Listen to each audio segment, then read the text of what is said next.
Il est très difficile de prêcher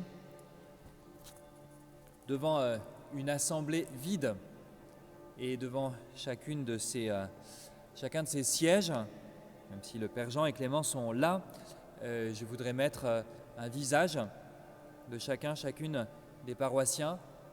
Peut-être certains d'entre vous auraient la possibilité d'écouter ce message par Internet.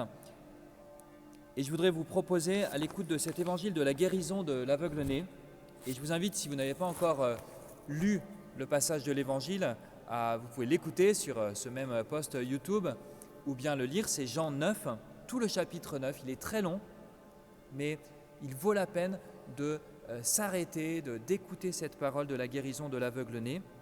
Et je voudrais vous proposer, à l'écoute de cet évangile, d'entendre un appel, peut-être de l'Esprit Saint, un appel d'espérance, que le monde et les personnes peuvent changer. Les œuvres de Dieu peuvent se manifester dans les personnes et le monde peut changer.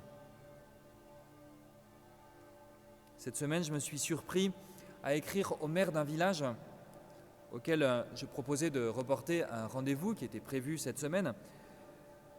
Je lui écrivais « Reprenons contact quand tout sera revenu à la normale ». Mais ce retour à la normale est-il vraiment possible ? Est-il même souhaitable ?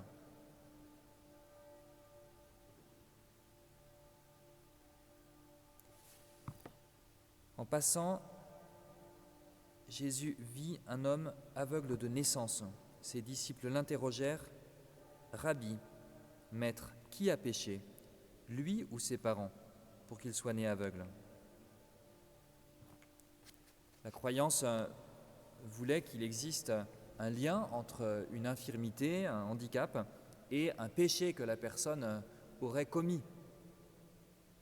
Et quand il s'agit d'un homme qui est aveugle depuis sa naissance, qui donc ne peut pas avoir péché avant, ce sont ses parents qui ont dû pécher et leur faute est retombée sur leur enfant. On voit dans l'Écriture que cela arrive par exemple avec le péché de David. Lui-même, finalement, n'est pas puni directement, mais son enfant va mourir par sa faute. Ainsi surgit la question, la maladie peut-elle être une punition infligée par Dieu à cause de la dépravation et de l'égoïsme de la société ? C'est une question qui peut-être nous a habités ces derniers jours. Jésus, au sujet de l'aveugle de naissance, répond « Ni lui ni ses parents n'ont péché », mais c'était pour que les œuvres de Dieu se manifestent en lui. Et si à travers cette épreuve que nous vivons, une épreuve mauvaise, comme était mauvaise la cécité depuis sa naissance de cet homme, il n'avait jamais vu le bleu du ciel, la couleur des fleurs, le sourire de ses proches. Et si, malgré cette épreuve, les œuvres de Dieu pouvaient se manifester en mon conjoint qui ne comprend jamais rien, en mes voisins qui sont pénibles, en moi-même qui arrive difficilement à changer. Avant de dire que rien ne sera plus jamais comme avant, on peut constater que rien n'est plus comme avant. De très belles choses ont été écrites ces derniers jours dans ce sens. Je reprends une phrase de l'évêque de Nanterre, Monseigneur Rouget, un article paru dans le journal. « Ce que nous avons à vivre de douloureux peut et doit être l'amorce de renouveau salutaire pour l'avenir, à condition que nous ne cherchions pas à résister par le divertissement avant de tourner la page dans l'amnésie. »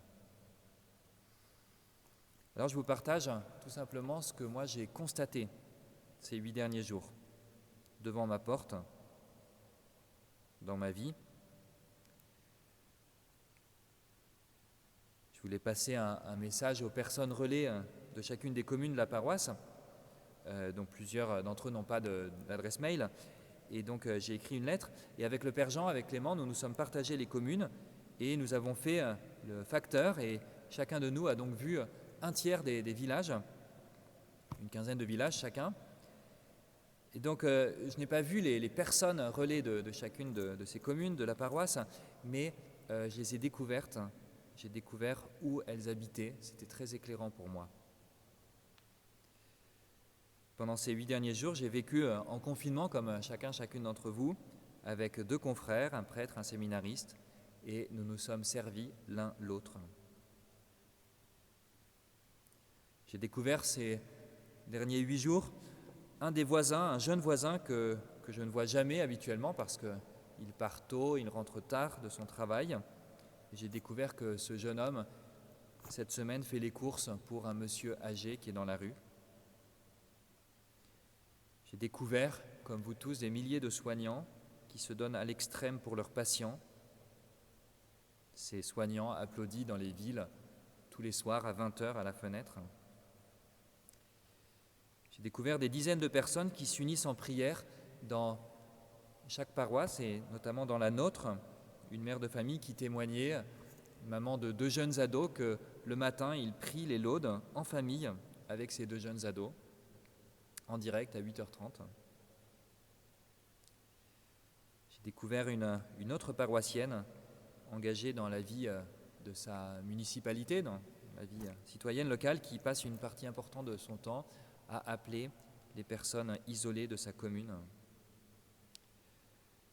J'ai découvert, comme vous tous, une trêve, sans aucun doute passagère, mais une trêve quand même, qui réunit les partis politiques, une attitude jamais vue dans un entre-deux tours. J'ai découvert finalement une autre mère de famille, aussi grand-mère, qui aujourd'hui vit seule et qui témoigne comment elle apprivoise sa solitude, accrue bien sûr pendant ces jours-ci, et qui y trouve une voie de croissance spirituelle.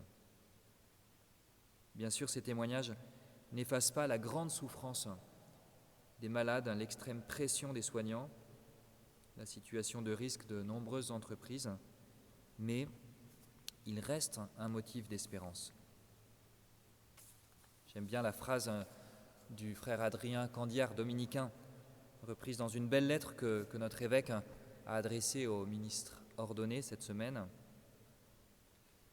La phrase d'Adrien Candiard dit « L'espérance chrétienne ne nous dit pas de rester là à pleurnicher parce que tout va mal, ni de sourire bêtement parce que tout irait bien. L'espérance chrétienne nous pose une question très simple. Comment faire de nos situations une occasion d'aimer davantage ?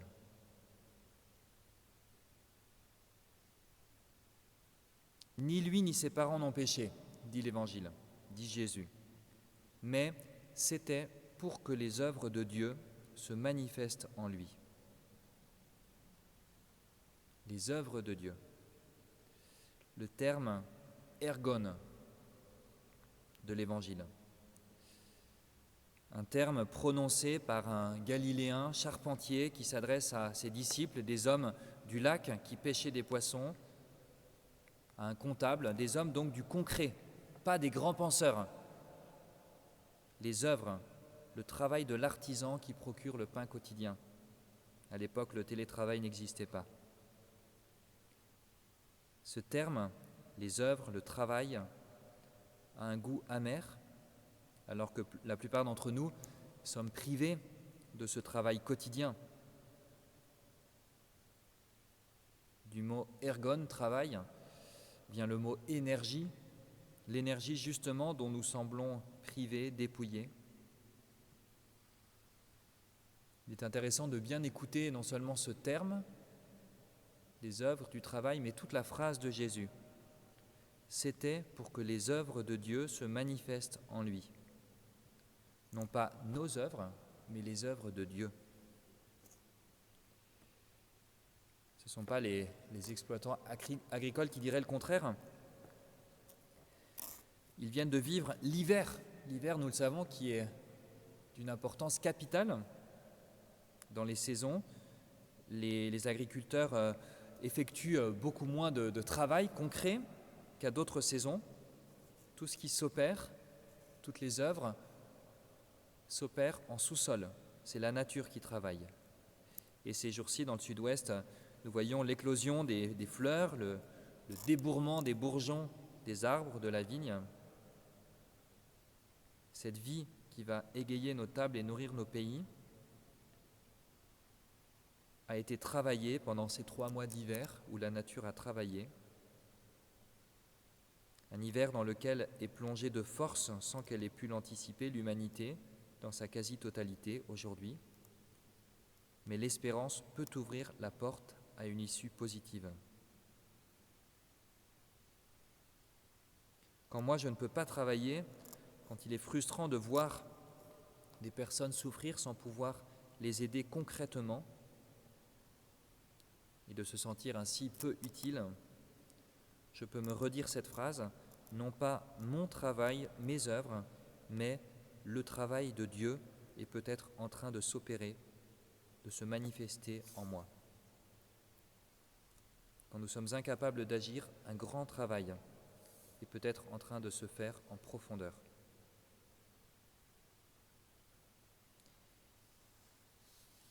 Je ne sais pas si vous avez déjà fait une retraite de plusieurs jours. Et souvent, quand on fait une retraite, dès le 2e, 3e jour, on se dit « ça y est, je sais tout ce que je vais devoir changer dans ma vie ». Et souvent, les bons prédicateurs recommandent de ne pas passer trop vite aux bonnes résolutions, mais de laisser ce travail souterrain s'opérer dans le silence du cœur. Alors je voudrais vous proposer que dans ces jours-ci où nous nous disons peut-être tout va changer dans ma vie, de ne pas penser trop vite justement à ce que nous changerons quand le confinement sera passé. L'hiver a son travail à faire en nous. Les familles se réunissent alors que les étudiants ou jeunes pros ont déjà quitté le nid depuis une dizaine d'années peut-être. Les disputes n'auront pas tardé à éclater, les mises au point à s'établir, les connaissances mutuelles à s'actualiser et des relations nouvelles vont s'opérer. Des relations qui dureront, où chacun, chacune trouvera sans doute mieux sa place. À l'inverse, les personnes habituellement seules ont encore moins de compagnie. Je ne sais pas si vous avez vu ce petit dessin humoristique que j'ai bien aimé, où on voit une personne âgée, donc confinée dans sa chambre, dans son lit, et il y a une 50aine de pigeons qui sont passés à travers sa fenêtre et qui disent « alors, où est-ce que tu étais passé ? On t'attend dans le parc. » J'ai bien aimé. Et